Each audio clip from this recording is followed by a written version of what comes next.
मेरे चैनल को सब्सक्राइब कीजिए और साथ लगे बेल आइकन को फौरी तौर पर प्रेस कीजिए ताकि आपको हर अगली वीडियो का नोटिफिकेशन फौरी तौर पर मौसूल हो। अस्सलामुअलैकुम, मैं हूँ फ़रज़ीन और आज बहुत ही ज़्यादा अफ़सोसनाक ख़बर जो कि कल कराची में पेश आया। और समा टीवी के प्रोड्यूसर थे अतर मतीन, जिनको जो है वो सड़क पर जो है वो उन पर हमला किया गया, जिसके बाद वो जांबार नहीं हो सके और जा बहाक हो गए। और उन्हें शहीद ही कहा जाए तो ज़्यादा अच्छा होगा, क्योंकि उन्होंने मुल्क के लिए जान का नजराना पेश किया। और अतहर मतीन जो थे वो सीनियर जर्नलिस्ट हैं, तारिक मतीन उनके भाई थे।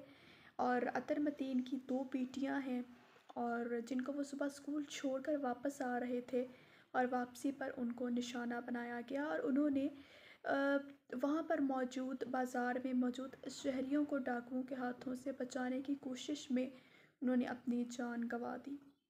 और हमारे मुल्क में इंसाफ नाम की कोई चीज़ नहीं है।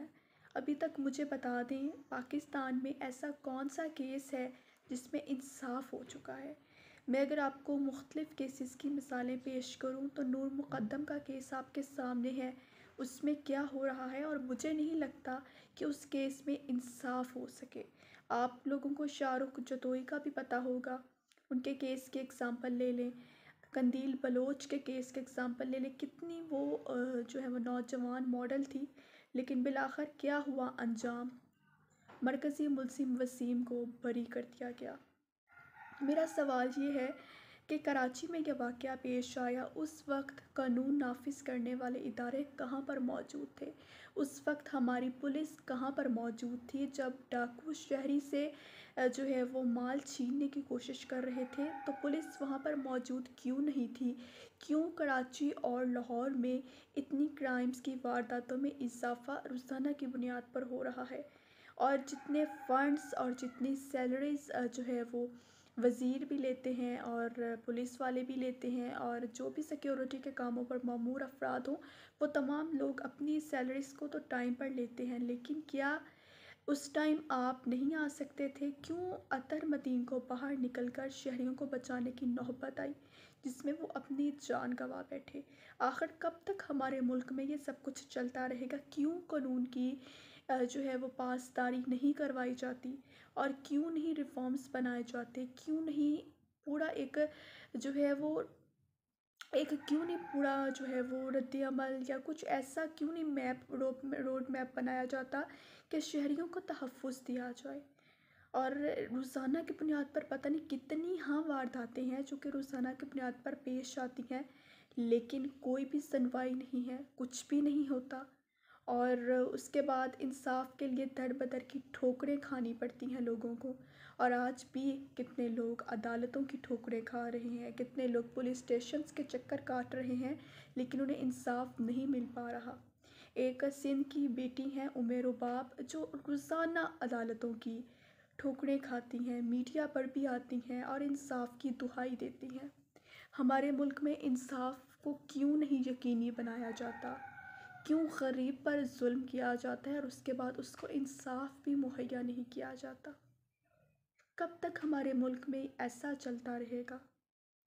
कितने हाँ केसेस हैं, अभी मैंने आपको चंद केसेस की मिसालें पेश की हैं जिनमें अभी तक इंसाफ नहीं हो पाया लोगों के साथ, और उनके घर वाले दर दर की ठोकरें खाने पर मजबूर हैं, लेकिन इंसाफ नहीं मिल पाता।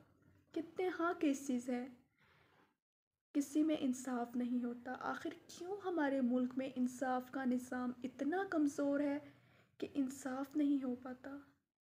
और हमारे इदारे क्यों नहीं ख़ुद को बेहतर करने की कोशिश करते? मैंने ऐसा नहीं कहती कि इदारे जो है वो अच्छा काम नहीं कर रहे। एक इदारा है, उसमें अच्छे लोग भी मौजूद हैं, उसमें बुरे लोग भी मौजूद हैं, और जो हर वक्त हमारी हिफाजत भी करते हैं, हम लोगों को बचाते भी हैं। लेकिन क्यों नहीं इन इदारों को मजबूत बनाया जाता? क्यों नहीं मुल्क में रिफॉर्म्स किए जाते? कब तक लोग इस तरह से अपनी जानों को गंवाएंगे?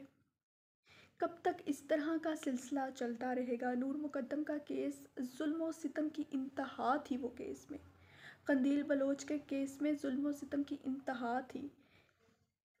किस तरह से ये क्राइम्स की वारदातें जो है वो मुसलसल बढ़ती जा रही हैं। क्यों हुकूमत रिफॉर्म्स नहीं बनाती, क्यों इस पर बैठकर क्यों तफसीलन बात नहीं की जाती, क्यों लोगों की जानों से खेला जाता है, क्यों हमारे मुल्क में इंसाफ का निज़ाम क्यों नहीं लाया जाता। सवाल मेरा यही है, क्यों इंसाफ का निज़ाम क्यों नहीं लाया जाता। और अब अतहर मतीन है, उनको इंसाफ मुहैया किया जाए, उन डाकुओं को पकड़ा जाए और उनको कैफ़े किरदार तक पहुंचाया जाए, उनको सज़ा दी जाए। दिन दहाड़े सड़क पर इस तरह से हमला करना किसी मुल्क में ऐसा नहीं होता होगा। अमेरिका की मिसाल ले लें या दीगर ममालिक की मिसाल ले लें, किसी मुल्क में ऐसा नहीं होता कि कोई मार कर फेंक जाता है। ये सिर्फ हमारे मुल्क में होता है क्योंकि उनको पता है कार्रवाई कुछ होनी नहीं है। अगर कोई कार्रवाई होनी भी है तो 1 से 2 महीने की कार्रवाई होनी है, उसके बाद तमाम लोग उस मामले को भूल जाते हैं और बात ख़त्म हो जाती है। क्यों हमारे मुल्क में इंसाफ इतना छोटा है, क्यों गरीबों को, क्यों ऐसे लोगों को इंसाफ क्यों नहीं मिलता। हज़ारों लोग हैं जो इंसाफ के लिए दर बदर की ठोकरें खाने पर मजबूर हैं, लेकिन अफसोस उन्हें इंसाफ नहीं मिल पाता। तो मैं आज की वीडियो में ये मुतालबा करती हूँ हुकूमत से, तमाम इदारों से, कि अतहर मतीन के कातिलों को पकड़ा जाए, उन डाकुओं को पकड़ा जाए, उनको सज़ा दी जाए। और कब तक हमारे मुल्क में ये सब कुछ चलता रहेगा। सियासतदान आपस में तो तमाम तरह की लड़ाइयाँ लड़ते रहते हैं अपने मुफादात के लिए, तो वो हर चीज़ तक जाने पर वो जो है वो जा सकते हैं, लेकिन गरीब के साथ कोई खड़ा नहीं होता। एक दिन खड़ा होगा, 2 दिन, 3 दिन, 4 दिन, ज़्यादा से ज़्यादा 1 महीना, 2 महीने, उसके बाद बात ख़त्म हो जाती है। क्यों हमारे मुल्क में इंसाफ का निज़ाम इतना कमज़ोर है, क्यों इंसाफ नहीं मिल पाता, क्यों इनकी रिफॉर्म्स नहीं बनाए जाते, क्यों अवाम को तहफ़्फ़ुज़ फ़राहम नहीं किया जाता। किसी और ममालिक में जाएं तो वहाँ पर कभी ऐसा नहीं होगा। शायद यही वजह है कि वो ममालिक इतना ज़्यादा तरक्की की जानिब बढ़ते जा रहे हैं और हम उतना ही पीछे आ रहे हैं, क्योंकि हमारे मुल्क में बहुत सी चीज़ें हैं जिन्हें बेहतर होने की ज़रूरत है। और हमारे सियासतदान सिर्फ आपस में बातें करने पर, आपस में लड़ने पर, अपने मुफादात के लिए लड़ने पर ही मसरूफ़ नज़र आते हैं, बाकी मुझे कुछ करते वो नज़र नहीं आ रहे।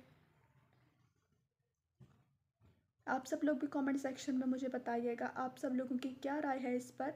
इंशाल्लाह आपसे मुलाकात होगी अगली वीडियो में, तब तक के लिए मुझे दीजिए इजाज़त। अल्लाह हाफिज़।